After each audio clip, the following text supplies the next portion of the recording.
tried a variety of store-bought wood putty products.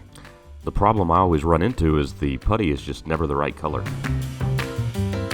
The easiest solution to these problems was to simply make my own by using a combination of sawdust and glue.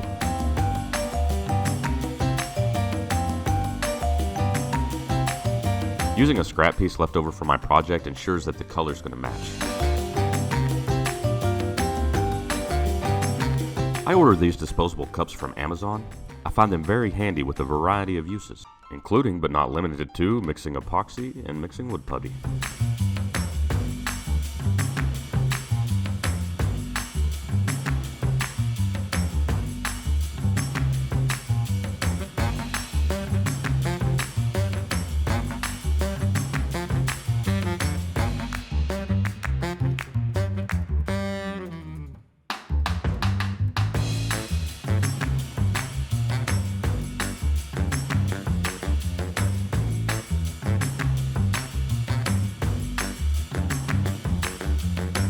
Thanks for watching. This has been another shortcut. Be sure to like this video and click on the subscribe button for future content. And also head on over to rkwoodworking.com for all my other woodworking related content.